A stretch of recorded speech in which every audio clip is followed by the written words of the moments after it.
Halo Pak Pras dan teman-teman semuanya. Hari ini kelompok kami akan menjelaskan mengenai program kreatif mahasiswa. Nah, di sini ada ketua kelompoknya yaitu saya sendiri Mega Sartika Kolin, dan ada anggotanya Cindy Permata Dewi, Mailiana, Sandi Pratama Zebua, dan Febriana. Nah, apa aja sih tugas kelompok kami dari setiap tim? Nah, yang pertama itu peran ketua. Peran ketua itu yaitu mengkoordinasi setiap tim dan menghubungi mitra. Nah, selanjutnya peran dari anggota yang pertama Cindy Permata Dewi, yaitu perannya itu memberikan materi pengajaran pengetahuan akun online shop. Yang kedua itu ada Mailiana, perannya itu memberikan edukasi dan membuat video cara pembuatan masker kain. Yang ketiga itu ada Sandi Pratama Zebua. Perannya itu membantu pengerjaan pembuatan masker kain dan mendokumentasi hasil produk. Nah, yang terakhir itu Febriana, tugasnya sama dengan Sandi, yaitu membantu pengerjaan pembuatan masker kain dan mendokumentasi hasil produk. Nah, ini ada judul kami, yaitu menciptakan peluang usaha melalui pembuatan masker kain dalam pemenuhan kebutuhan operasional di Yayasan Hati Bangsa Jakarta. Nah, selanjutnya ini ada gambaran program. Gambaran dari program kami adalah program yang akan kelompok kami lakukan, yaitu memberikan pemahaman akan pengurangan menggunakan masker sekali pakai dengan mempraktikkan cara pembuatan masker kain dengan alat dan bahan yang mudah didapatkan. Kelompok kami juga akan mengedukasi cara berbisnis online, sehingga dalam program ini kami akan membantu adik-adik panti asuhan bagaimana cara membuat masker kain yang modis dan sesuai dengan protokol kesehatan, yang kemudian akan mereka buat dan dijual ke masyarakat melalui online. Kami akan mengajarkan strategi membuat akun all shop yang bagus dan menarik untuk menjadi platform mereka berjualan. Serta kami akan membimbing mereka dengan membekali strategi cara mengelola akun all shop mereka dan cara membuat masker yang menarik. Selanjutnya akan dibahas oleh rekan saya, yaitu Cindy Permata Dewi. Selanjutnya saya Cindy akan melanjutkan kenapa kami memilih panti asuhan. Kelompok kami memilih panti asuhan sebagai mitra dalam program ini karena semenjak pandemi COVID-19 ini, kunjungan ke panti asuhan menjadi sangat berkurang, hampir tidak diizinkan.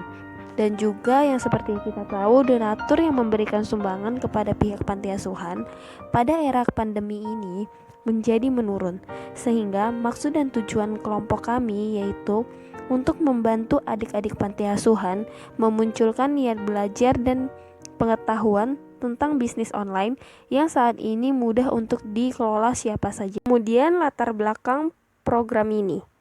Seperti yang kita tahu, pandemi COVID-19 ini berdampak besar ke berbagai dimensi kehidupan rakyat Indonesia.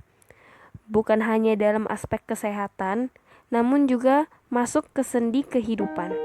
Salah satunya adalah kehidupan di panti asuhan, yang selama ini bergantung pada para penyandang dana. Seperti yang kita ketahui, pandemi COVID-19 yang sudah berlangsung hampir 7 bulan juga memberi pengaruh yang signifikan terhadap kehidupan anak panti asuhan. Sejak mewabahnya COVID-19, banyak donatur tidak bisa lagi menyalurkan bantuannya kepada panti asuhan. Kondisi ini sangat berpengaruh bagi kehidupan anak-anak panti asuhan, di mana mereka harus selalu memenuhi kebutuhan mereka seperti biaya hidup, biaya sekolah, dan biaya pengajar. Sementara selama ini sebagian besar berasal dari uang para donatur. Berdasarkan pemaparan yang terjadi, sehingga kelompok kami ingin membuat program pelatihan untuk bisa membantu memunculkan inovasi, kreativitas, menginterpretasikan imajinasi, serta belajar bagaimana menjadi milenial yang pandai untuk berbisnis. Teori motivasi Maslow menyatakan bahwa kebutuhan manusia tersusun dalam suatu hierarki. Tingkat yang paling rendah adalah kebutuhan fisiologis, dan tingkat yang paling tinggi adalah kebutuhan perwujudan atau aktualisasi diri. Kebutuhan fisiologis merupakan kebutuhan-kebutuhan yang perlu dipenuhi untuk memenuhi kebutuhan hidup. Di antaranya yaitu makanan, rumah, pakaian, udara untuk bernafas, dan sebagainya. Kebutuhan-kebutuhan fisiologis ini memiliki jumlah karakteristik. Yang pertama, memiliki relatif independen satu sama lainnya.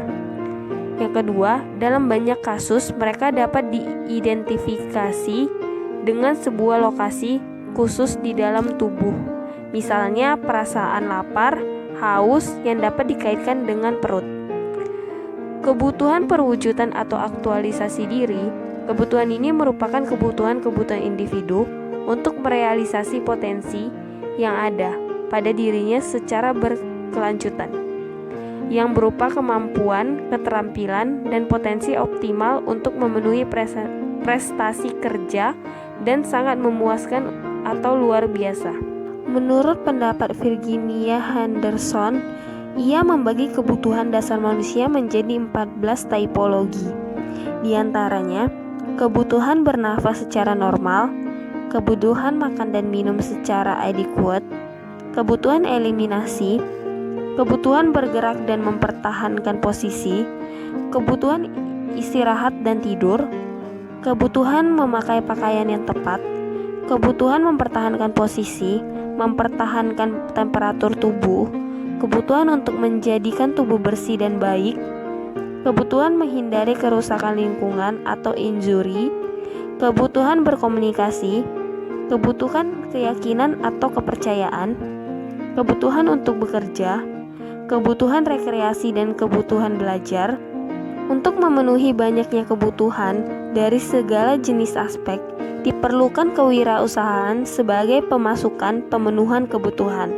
Sehingga, menurut Edi Suweryanto Soegoto, arti kewirausahaan adalah usaha kreatif yang dilakukan berdasarkan inovasi untuk menghasilkan sesuatu yang baru, memiliki nilai tambahan, memberikan manfaat, menciptakan lapangan kerja, dan hasil berguna bagi orang lain. Berdasarkan pemaparan program kami, masalah yang ingin dipecahkan yang pertama, menanggulangi limbah medis masker sekali pakai. Yang kedua, meminimalis pengeluaran dengan menggunakan masker kain yang lebih ramah lingkungan dibandingkan masker sekali pakai. Yang ketiga, menambah pemahaman dan pengetahuan mengenai bisnis, karena anak panti asuhan banyak yang belum mengerti mengenai manfaat bisnis online dan cara mempraktikkannya. Yang keempat, panti asuhan tidak terpaku dengan donatur karena di masa pandemi sekarang ini donatur cenderung mengalami penurunan. Oleh sebab itu, kelompok kami ingin membuat anak panti menambah penghasilan. Mitra kami dalam program ini adalah Yayasan Panti Asuhan Hati Bangsa. Yayasan Panti Asuhan Hati Bangsa ini terletak di Jalan Raya GKI Kanan, Gang Pilin 1, nomor 5R, RT 2, RW 2, Jembatan 2, Penjagalan, Kecamatan Penjaringan, Kota Jakarta Utara. Yayasan ini merupakan yayasan di mana tempat memperdaya anak miskin, yatim atau piatu, korban bencana, dan juga terlantar. Selanjutnya mengenai tujuan program akan dijelaskan oleh teman saya, yaitu Mei. Saya Mei akan melanjutkan tujuan program. Yang pertama, untuk memberikan pemahaman dan pengetahuan mengenai pengurangan penggunaan menggunakan masker sekali pakai. Yang kedua, untuk memberikan edukasi cara pembuatan masker kain 3 lapis yang modis dan sesuai dengan protokol kesehatan. Dan yang ketiga, untuk memberikan edukasi cara berbisnis online dengan mengajar strategi membuat platform all shop yang bagus dan menarik. Lalu, ada manfaat program. Yang pertama, mendapatkan pemahaman dan pengetahuan mengenai penggunaan masker sekali pakai. Yang kedua, dapat mengurangi penggunaan masker sekali pakai. Yang ketiga, dapat membuat keterampilan membuat masker sesuai protokol. Dan yang keempat, dapat membuka usaha online. Luaran program.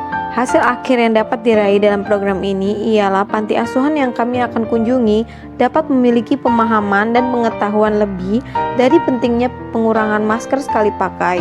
Anak-anaknya juga mendapatkan keterampilan lebih dalam menjahit masker modis sesuai dengan protokol kesehatan.